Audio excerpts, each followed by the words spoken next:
모판을 형성해서 모판들이 어느 정도 하우스에서 상당 부분 자라 있더라고요. 그리고 어느 논들은 물을 가둬두고 썰해지를 쭉 해가지고 곧 있으면 이제 이른 모내기를 할 준비까지 해놓은 상태도 제가 보았습니다. 농부들 농사일 그리 쉬운 일이 아닙니다. 그렇죠? 어려운 일입니다. 농사만큼 진실한 것도 없습니다. 농부가 얼마만큼 부지런하게 때를 잘 맞춰가면서 일해내냐에 따라서 농사의 결과는 반드시 드러나게 되어 있습니다. 물론 어떤 경우에는 불가피하게 자연재해 때문에 그토록 땀 흘렸지만 때로는 수고에 노력을 했지만 숲으로 돌아가는 경우도 있지만 그것은 특별한 예외이고 일반적으로 보면 농부가 수고한 만큼 땀 흘린 만큼 부지런한 만큼 소득의 열매를 가져가게 되어 있습니다. 사랑하는 성도 여러분, 그러나 그 많은 농사가 있지만요, 또 농사도 있고 밭농사도 있고 또 과일 농사도 있지만 저는 그 어떤 농사보다도 참 힘들고 어려운 것이 있다면 바로 자식 농사가 아닌가 하는 생각을 갖습니다. 다음 세대를 위한 이 교육, 제가 한번 물어보겠습니다. 사랑하는 성도님들, 작년 2020년도 한 해 동안 우리의 다음 세대, 여러분의 자녀들에 대한 신앙 농사 잘 지으셨습니까? 우리의 다음 세대들을 위해서, 여러분의 자녀들을 위해서 가장 적절한 시기 때에 줘야 할 것을 주면서 때로는 풀을 뽑아가면서 여러분의 자녀들의 신앙교육 잘 하셨느냐 하는 것입니다. 그리고 작년 연말에 갔을 때 여러분의 자녀들의 신앙 상태 어떠했습니까? 저는 오늘도 아까 대표기도 시간에 합심기도를 했지만 제 마음에 엄청난 부담감이 왔습니다. 괴로웠습니다. 그게 뭔지 아십니까? 바로 우리 교회의 다음 세대인 이 초등학생, 또 중학생, 고등학생, 대학생, 이 아이들에 대한 다음 세대를 준비하는 그 준비가 너무도 미약하다는 것에 대해서 제가 괴로움을 표하지 않을 수가 없었습니다. 그동안 4년 반 동안 제가 성대한교회를 협동모사로서 섬겨오면서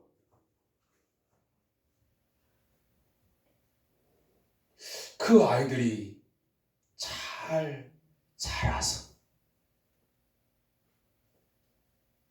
정말 좋은 그런 제목으로 자라가고 있는가? 그냥 우리끼리 담는 이야기지만, 나누는 이야기지만 왜 대학만 가면 중고등학교 시절에는 그래도 뜨문뜨문이라도 예배에 하던 아이들이 왜 대학을 들어가게 되면 왜 예배당을 떠나는 것일까?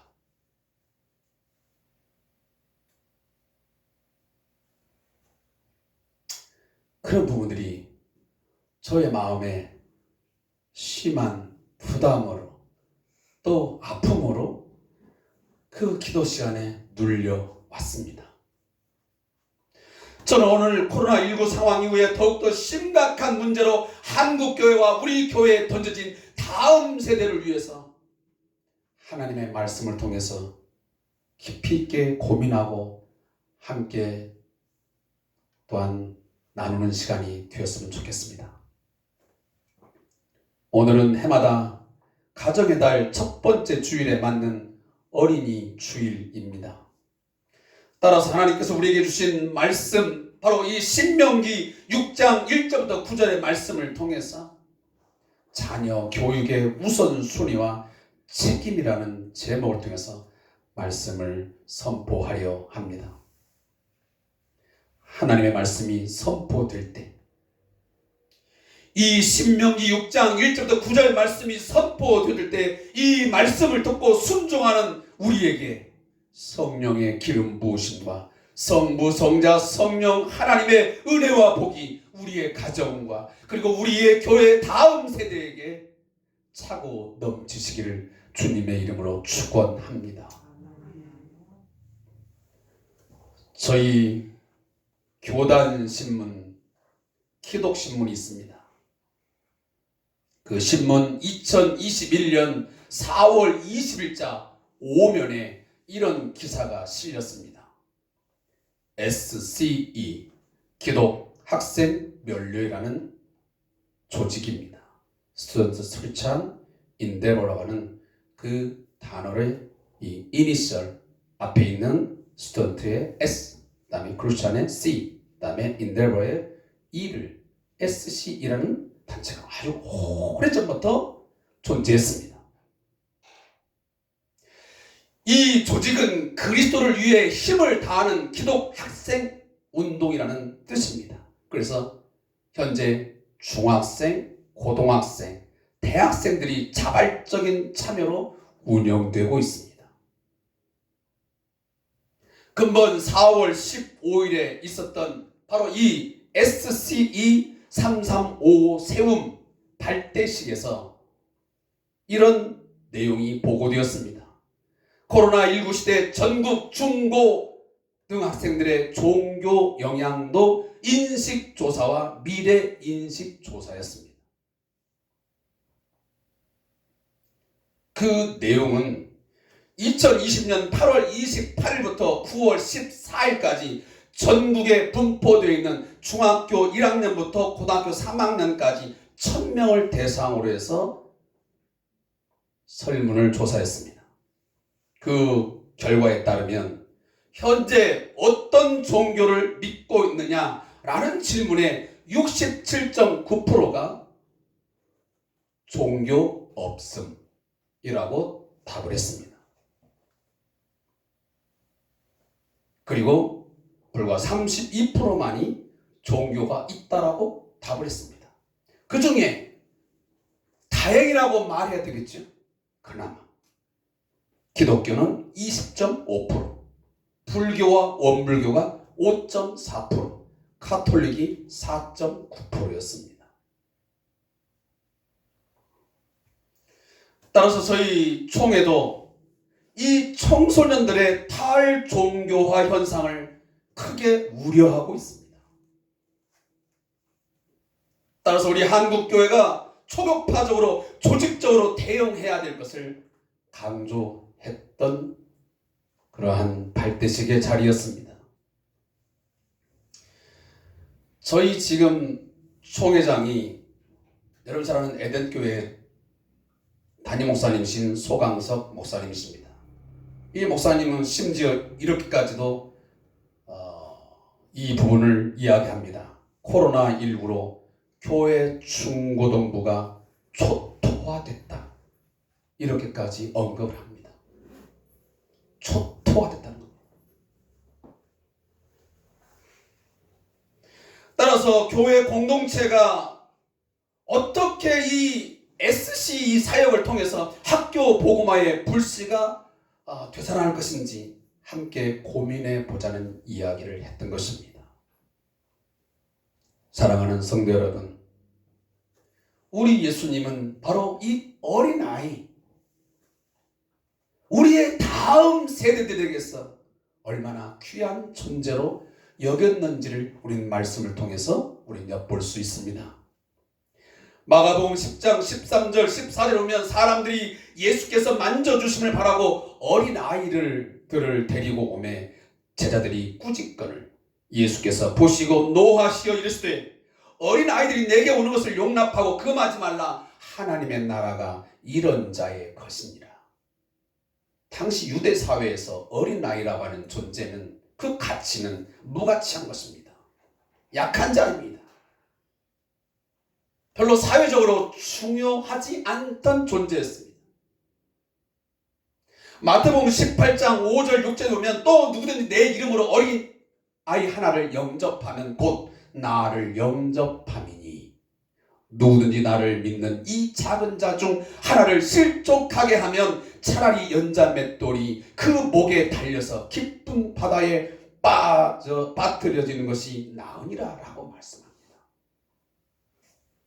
예수님께서는 엄청난 충격적인 말씀을 통해서 당시 아무런 권리도 가치도 인정받지 못했던 어린아이를 대상으로 그 어린아이를 어쩌면 모델 케이스로 해서 하나님 나라에서의 새로운 이 어린아이의 가치, 그 권리를 제시해 주고 있습니다.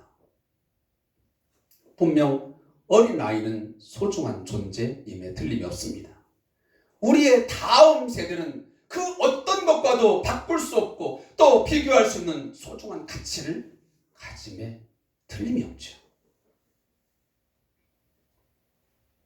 그러나 요즘 우려되는 바가 있습니다. 그것은 이 어린 아이들에 대한, 우리 젊은 아이에 대한 그 귀한 존재를 아는 건 중요한데 너무 지나친 오해와 잘못으로 인해서 우리 부모들이, 우리의 기성세대들이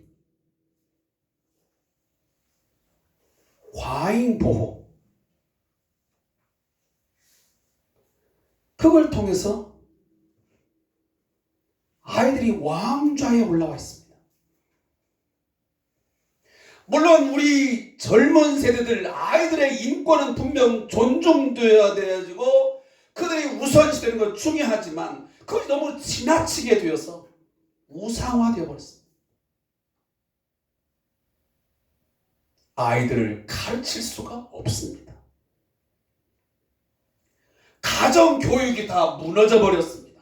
학교 교육 말할 것도 없습니다. 예의도 질서도 무너진 지 오래전의 이야기입니다. 물론 제가 이렇게 이야기하면 어떤 우리 어린아이들은 또 젊은 세대들은 그러면 우리들이 그렇게 못된 것입니까? 라고 저한테 역질문을 할 수 있습니다. 그러나 제가 그런 얘기까지는 다 구체하게 말씀을 드리고 싶지는 않습니다. 왜? 그 문제가 일어나게 된 것은 다양하기 때문입니다. 일방적인 것은 있지 않지요. 따라서 이런 상황 가운데서 우리에게 오늘 하나님의 말씀, 이 본문은 자녀 교육에 있어서 부모의 우선순위와 책임을 묻는 데 있어 매우 중요한 본문입니다. 자녀를 가르치는 부모의 우선순위가 무엇이고 그 책임이 어디 있는 것인지, 그리고 우리 자녀들의 그 교육의 목적이 어디 있는지를 오늘 본문이 우리에게 잘 가르쳐주고 있습니다. 오늘 본문은 신명기 이 6장은 5장에 이미 어떤 내용들을 끌고 들어오고 있습니다. 신명기 5장이 무슨 내용입니까? 하나님의 간섭과 능력의 역사로 출애굽한 이스라엘 백성들, 그 1세대가 다 하나님의 말씀에 불순종하여 광야에서 다 죽임을 당했습니다. 여호수아와 갈렙 외에는 모든 자들이 이 가나안 땅에 들어오지 못하고 다 죽임을 당하게 된 것이지. 그리고 이제 다음 세대, 바로 출애굽 2세대들이 이 여호수아의 인도하에 가나안 땅에 들어가고 있는 장면입니다. 그 상황 속에서 이제 출애굽 제2세대들이 이 가나안 땅이라고 하는 하나님이 주신 새로운 땅, 이 선물의 땅에서 어떻게 하나님을 섬겨야 되는지, 그리고 여기까지 어떻게 자기 백성, 하나님 백성이 올 수 있었는지를 역사적인 어떤 사건의 기록을 통해서 오늘 교훈해 주고 있는 것입니다. 그래서 신명기는 반복 메시지. 그래서 원래 신명이라는 자체가 다시라는 뜻이에요. 다시. 신명이라는. 과거 이미 출애굽 1세대들에게 주었던 그 하나님의 말씀을 다음 세대인 이 출애굽 2세대들에게 다시 한번 재교육하는 데 의미가 있습니다. 이 신명기. 그래서 출애굽기 20장과 신명기 5장은 10계명을 다시 재교육시키는 내용입니다. 이미 모세는 다음 세대 출애굽 2세대들에게 이런 이야기를 합니다. 광야에서 태어난 이스라엘의 제2세대들이여, 너희가 가나안 땅에 들어가거든 문화적인 충격을 받게 될 것이다. 전혀 접하지 않은 환경, 전혀 한 번도 경험해보지 못했던 새로운 그 이방 문화, 우상 숭배를 접하게 될 것이다. 그때 너희 조상들이 빠졌던 그 우상 숭배와 그 죄악된 행위에 그 오류를 되풀이하지 말고 너희는 너희 하나님 여호와께서 너에게 명하신 모든 도를 지켜 행하라. 그리하면 너희가 살 것이요 복이 너희에게 있을 것이며 너희가 차지한 땅에서 너희의 날이 길리라. 그리고 번성하리라. 하나님께서 약속해 주신 것입니다. 그 세 가지 약속이 뭡니까? 첫째는 생명을 지켜주겠다는 것이고, 두 번째는 복을 주시겠다는 것이고, 세 번째는 장수하리라. 너희의 생명이 길리라. 이러한 배경에서 오늘 저는 이 어린이 주일에 주의 말씀을 여러분에게 선포하기를 원하는 것입니다. 하나님의 사랑을 입어서 예수님의 보혈의 피로 구원받은 우리들, 영적 이스라엘의 백성인 바로 우리 세대, 그리고 다음 세대인 우리 자녀들에게 우선순위로 가르쳐야 할 것이 무엇인지, 그리고 어떠한 책임을 져야 될 것인지를 오늘 말씀을 통해서 가르치려 합니다. 그 첫 번째가 뭐냐면 신앙의 삶을 담게 하라는 것입니다. 신앙의 삶을 담게 하라. 다시 말하면 모델이 되라는 것입니다. 롤 모델. 전인격적으로 하나님을 사랑하고 경외하는 내 모습, 부모 세대를 아이들 다음 세대에게 보여주라는 것입니다. 그래서 담게 하라는 것이지. 사랑하는 성도 여러분, 여러분의 자녀들이 우리의 다음 세대가 정말 잘 되기를 원합니까? 그것의 최고의 롤 모델이 누군지 아십니까? 그건 부모입니다. 부모 이상 벗어나지 않습니다. 물론 특별한 경우에 그 부모를 벗어난 경우가 있지만 대부분 보면 그 부모의 그 자식입니다. 그 부모가 어떤 언어 생활을 하고 있고, 그 부모가 어떤 신앙 생활을 하고 있고, 그 부모가 어떤 사회적 관계망을 갖고 있느냐는 그 다음 세대가 자연스럽게 다 답습을 합니다. 내가 원하든 원치 않든. 따라서 최고의 롤 모델은 부모가 되는 것이 가장 바람직한 상입니다. 여러분의 자녀에게 야, 너는 누가 최고의 롤 모델이야? 묻지 말고요. 여러분 자신들이 여러분의 자녀에게 신앙적인 어떤 사회적인 롤 모델이 되기 위해서 여러분 경주하셔야 됩니다. 하나님을 경외함으로 복을 누리며 살 수 있도록 최고의 본보기가 되라는 것입니다. 그것이 자식 다음 세대에게 줄 가장 큰 사명입니다. 여러분, 따라서 오늘도 본문에서 뭐라 말합니까? 5절 6절에 너는 마음을 다하고 뜻을 다하고 힘을 다하여 내 하나님 여호와를 사랑하라. 오늘 내가 내게 명하는 이 말씀을 너는 마음에 새기고 그랬습니다. 이건 지금 누구에게 말하는 겁니까? 부모 세대에게 말하는 것입니다. 지금. 너희 부모 세대가, 기성세대가 먼저 하나님 여호와는 유일한 한 분이신데 그 하나님을 어떻게 하라고요? 너희가 마음을 다하고 뜻을 다하고 마음을 다해서 힘을 다해서 사랑해라. 그리고 마음에 너희에게 뭘 해라? 말씀을 너희 마음에 새겨라. 이것이 부모 세대가 해야 될 중요한 삶의 원칙이. 우리 아이들은, 우리 다음 세대들은 부모의 음성뿐만 아니라 기성세대의 삶의 습관까지도 다 담습니다. 어린이 줄 되면 가끔 하는 얘기지만 여러분들 가끔 보면 깜짝깜짝 놀라지 않습니까? 어쩌면 저 자식이 내 모습을 저렇게 빼닮았나? 아니, 더 능가하네.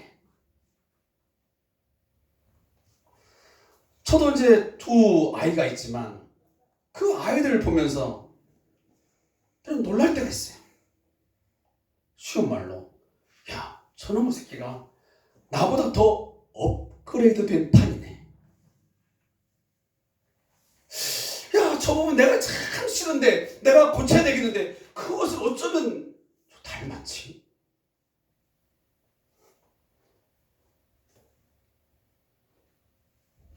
사랑하는 성도 여러분, 전인적으로 여기 마음을 다하고 뜻을 다하고 힘을 다하고, 이 말은 결국은 전인적으로 하나님을 사랑하는 것을 본을 보이라는 것입니다. 그러면 하나님을 사랑하는 것이 그럼 어떻게 보여주는 것입니까?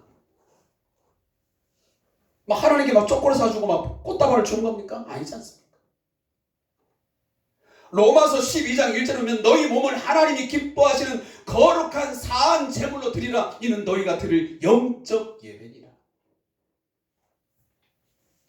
여러분의 이 삶을 하나님께서 기뻐 받으시는 거룩한 사한 제사로 드리는 그런 모범적인 삶을 보이라는 것입니다.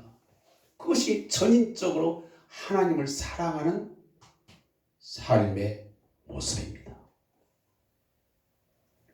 우리 몸은 성령이 거하는 전입니다. 그런데 사실 정말로 더러운 것은 인간의 마음 아닙니까? 에레미야 17장 9절 말씀 여러분 잘 알지 않습니까? 만물보다 거짓되고 심히 부패한 것이 인간의 마음이라. 마음처럼 썩고 부패하고 냄새나는 게 어디 있습니까? 날마다 자기의 욕망대로 살고 미워하고 증오하고 불순종하고 불신앙하며 살고 있는 것이 우리의 모습 아닙니까? 우리의 마음이고. 그런데 이러한 우리의 마음을 어떻게 하나님께서 기뻐하시는 사한 제물로 드릴 수 있겠는가? 그건 다른 데 있지 않습니다. 매우 그냥 일반적인 메시지이고 너무도 당연한 이야기지만 그 모든 죄를 이기고 우리의 마음을 정화하게 하고 우리를 깨끗하게 하며 살 수 있는 거룩한 산 제물로 살 수 있는 것은 십자가를 붙드는 것입니다.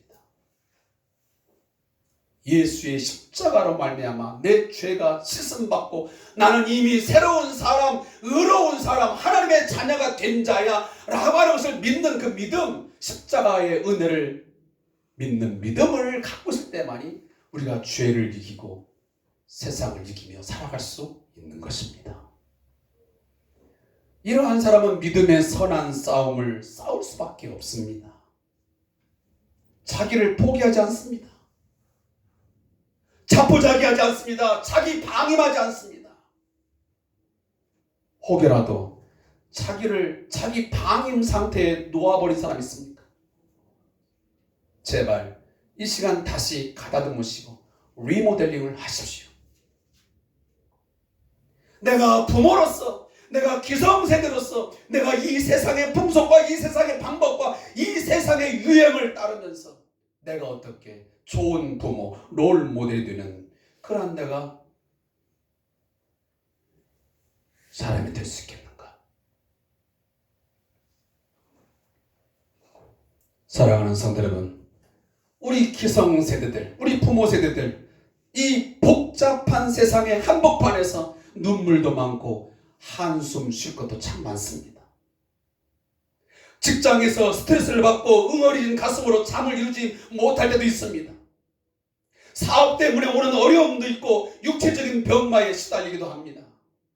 하지만 그 와중에 마음의 변화를 받아 날마다 죄의 유혹을 이겨 나가야 됩니다.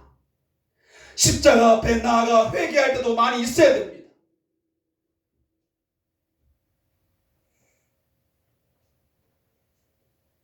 이러한 실제적인 삶의 모습을 우리 자녀들로 하여금 보게 해서 부모를 본받게 해야 합니다. 이것은 부모로서 기성세대로서 주어진 사명입니다. 이것이 우리들의 우선순위이고 우리의 책임이라는 말씀입니다. 아멘이십니까? 만약 여러분이 하나님을 마음을 다하고 성품을 다하고 뜻을 다하여 힘을 다하여 하나님을 사랑하면 여러분의 자녀도 여러분을 따라 그렇게 살아갈 것입니다. 하나님을 경외하게 될 것입니다. 기도의 본을 얼마나 보여주고 있습니다. 말씀에 순종하는 삶의 모습을 얼마나 보여주고 있습니까? 예배가 얼마나 귀중한 것인가를 여러분들을 통해서 얼마나 여러분 보여주고 계시냐 하는 말입니다. 부모가, 우리 부모 세대가 우리 아이들의 신앙의 아이돌이 되어야 됩니다. 아이돌. 사랑하는 성도 여러분, 여러분의 전 인격적인 실제적인 그 신앙의 삶의 모습들이 여러분 자녀들에게 잘 전수되기를, 더 잘 계승되어지고 발전되어지기를 주 이름으로 부탁합니다. 두 번째는 우리 자녀에게 가르쳐야 할 중요한 것은 반복 습관입니다. 반복 습관. 좋은 루틴을 갖게 한 겁니다. 여러분, 루틴이 뭔지 아시죠? 일상화된 것. 어떤 좋은 습관들이 정기적이고 반복적으로 된 것이 바로 우리가 루틴이라고 합니다. 좋은 루틴은 그 사람으로 하여금 습관을 만들고 결국은 그 사람의 삶을 만드는 것입니다. 제가 부탁합니다. 우리 사랑하는 성도님들, 그리고 우리의 자녀들, 주 안에서 좋은 신앙의 루틴을 반드시 계획하시고 그것을 실행할 수 있기를 바랍니다. 저도요 굉장히 바쁜 사람이거든요. 여러분 보다시피 365일 한나도 제가 쉬는 날이 없습니다.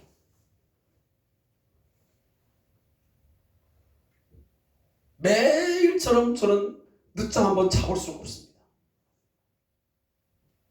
아침이면 저희 직원들 차량 운행을 해야 돼요. 운행 끝나면 또 업무를 수행해야 돼요. 제가 오늘도 여기 일 끝나고 나면, 여기 이 사역 끝나고 나면 돌아가자마자 또 요양원 들어갑니다. 들어가서 또 우리 직원들 태우고 또 퇴근을 합니다. 이런 일이 저의 일상입니다.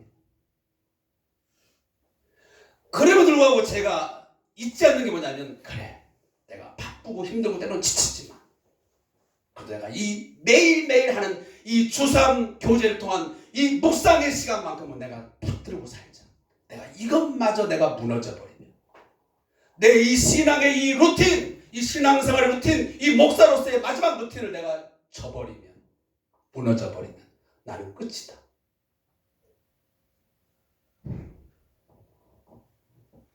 여러분에게도 생명처럼 여길 수 있는, 여러분을 정말 하나님의 사람으로 세워갈 수 있는 뭔가 신앙적인 좋은 어떤 그 습관, 루틴을 만드시기 바라요. 그것이 여러분 같이 하는 추상 교제를 통한 여러분 유튜브 동영상에 참여하는 것 될 수 있고요. 또 그 이상의 것도 있어요. 여러분 세계적인 투자자인 워런 버핏은 아침에 3개 내지 4개의 신문을 꼬박꼬박 챙겨서 읽는다고 하지 않습니까? 어떤 일이 있어도 아침에 일어나자마자 3개, 4개의 신문을 이 워런 버핏은 반드시 읽는데, 여러분 잘 아는 애플의 팀 쿡, 그 사람은 새벽 3시 45분이면 정확히 일어나서 일과를 시작합니다. 여러분, 거두되는 것 없습니다. 좋은 습관을 끊임없이 일상화하면서 습관적으로 반복적으로 해나갈 때 그 목표에 다다를 수 있는 것입니다. 그냥이 어디 있습니까? 우연이 어디 있습니까? 우리의 신앙의 목표도, 그 목표에 도달하는 것도 이러한 반복적인 습관을 통해서 얻어지는 것입니다. 내가 하나님을 경외하고 하나님을 사랑하며 그 속에서 하나님이 주신 그 복을 누리는 것은 이러한 좋은 신앙의 반복적인 습관을 통해서 얻어지는 것이지요. 농부가 때를 따라서 씨를 뿌리고 때로는 나가서 열심히 잡초를 뽑고 농약을 하고 하면서 얻어지는 것처럼,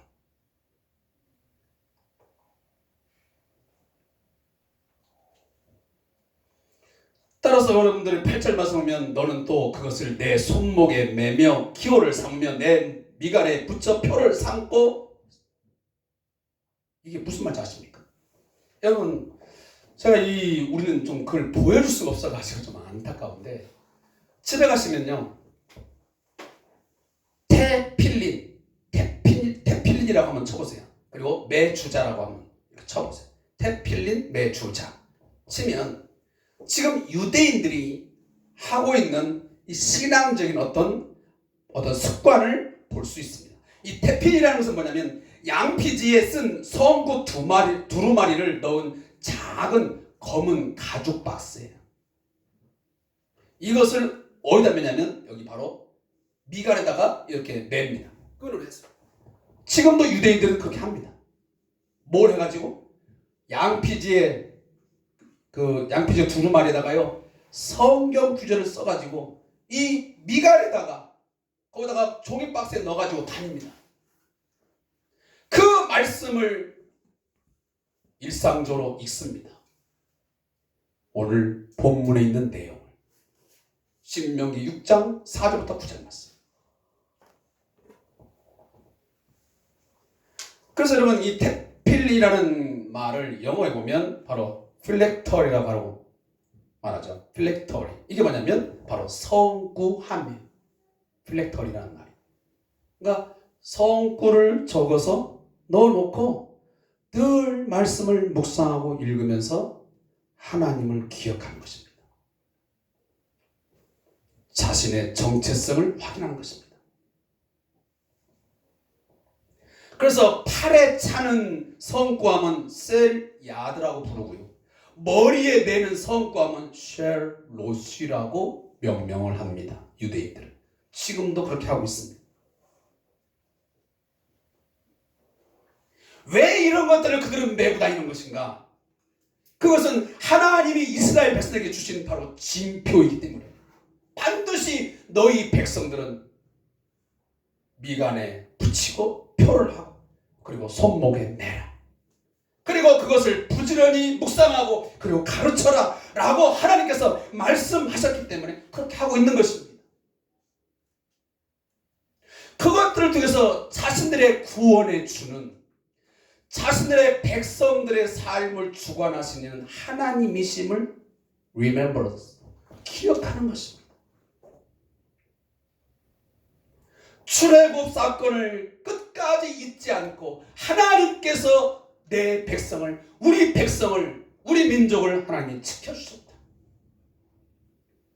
그래서 우리 민족의 존재 여부는 하나님께 달려있다는 것을 그들은 늘 기억하고 사는 것입니다. 하나님께서 복 주심으로만 살 수 있음을 그들이 기억하는 것이지. 그래서 이 성구함은 언제 착용하냐면요, 지금 유태인 법에 의하면 주중에 매일 아침 기도할 때마다 착용합니다. 제가 좀 보여드릴게요. 이렇게 손목에다 이렇게 하고 있습니다. 보이시죠? 눈이 안 좋으시면 잘 안 보이겠지만 이렇게 W자로 합니다. 이렇게 W자로 해서, 이게 보통 히브리 단어에 쉰이라고 하는 단어인데 그 쉰자로 기억합니다. 이것을 바로 신명기 6장 4절부터 9절 그리고 기타의 말씀들을 표로 사인, 표로 삼고 그 말씀을 묵상하면서 살아가는 거예요.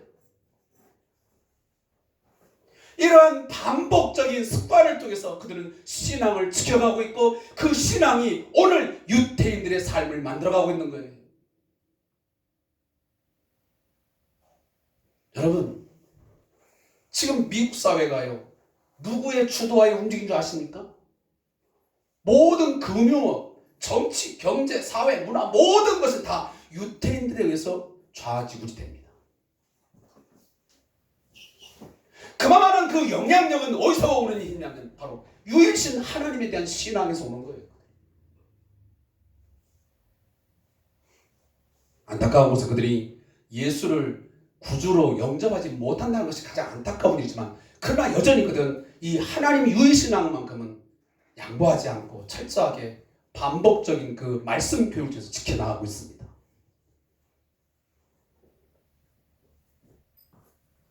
따라서 여러분 토라에 보면 이 테필리를 착용해야 한다는 의무 규정이 4군데 나옵니다. 출애굽기에 2번, 신명기에 2번 나옵니다. 출애굽기 13장 9절, 출애굽기 13장 16절에 나옵니다. 그리고 신명기 6장 4절부터 9절 말씀에 오늘 본문에 나오는 것이고 반드시 하나님의 이 백성 유대인들은 꼭 그렇게만 해야 된다라고 성경은 말씀하기 때문에 여전히 그들은 지켜가고 있는 것입니다. 사랑하는 성도 여러분, 우리 모두 오늘 나 자신뿐만 아니라 우리 자자 손손들에게 하나님의 말씀이 반복 습관이 될 수 있도록 여러분 뭔가를 여러분 만드셔야 됩니다. 여러분의 현관문에다가 말씀을 적어 놓든지 아니면 화장실 앞부분에 그래도 뭐 일주일에 한 번씩이라도 성경 구절을 바꾸든지 아니면 냉장고에 말씀을 아니면 식탁 밑에다가 말씀을 한 번씩 교체해가면서 깐든지 뭔가 하나님의 말씀을 기억할 수 있는 뭔가 새로운 것들을 만들어내셔야 됩니다. 이것이 바로 내 집 문설주와 바깥문에 기록하라는 말씀과 거의 같은 맥락입니다. 우리의 가정이 하나님을 섬기는 가정이라는 것을 이 표식을 통해서 보여주는 것입니다. 오늘 하나님은 이 본문을 통해서 그것을 요구하십니다.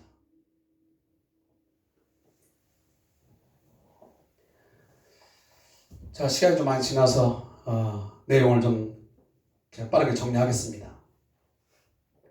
탈무드의 랍비는요 이런 얘기를 합니다.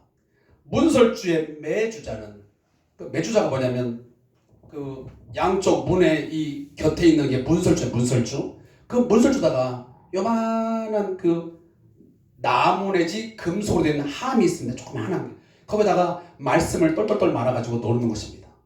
지금도 저는 이제 성수를 안 가봤지만 성수에 가면 유태인 집에 들어가면 정통 유대인들은 그 집에 들어갈 때 그것을 이렇게 문설주에 걸리는 걸 잡고서요 그것에 거기다가 입맞춤을 하고 그런다잖아요. 하나님의 말씀을 섬기는 가정이라는 것을 표식하는 겁니다. 여러분의 집에 무엇을 걸어놨습니까? 어떤 집에 가보면 명태가 실로 감겨져 있더라고요. 그러면 우리는 하나님을 섬기는 가정이라는 것을 그 무엇을 통해서 표식하고 여러분의 자녀들이 드나들면서 아 우리 집은 하나님을 섬기는 가정이구나 뭘 통해서 인식하게 하냔 말이에요. 물론 어떤 집들은 저희 집 같은 경우는 뭐 십자가를 놓았지만 어떤 집은 십자가를 놓은 집도 있고 어떤 집은 뭐 나름대로 내용을 하겠죠. 여러분 집에 가서 읽으십시오. 제가 오늘 다 읽어드릴 수 없어서 시간이 없어요. 출애굽기 4장 20절 이하 사무엘상 7장 이하 보시면 여호수아와 사무엘은 돌을 세워서 그 돌을 기념비를 세워서 하나님께서 자신과 자신의 백성을 도우셨음을 표식을 하고 그 기념비를 볼 때마다 그 돌을 볼 때마다 에베레셀의 하나님을 기억하게 하셨습니다. 여러분의 가정에도 그렇게 하십시오. 맨날 모이면 그저 돈 타령만 하고 못 살겠다 죽겠다 그런 돈 타령만 하지 마. 돈이 부모다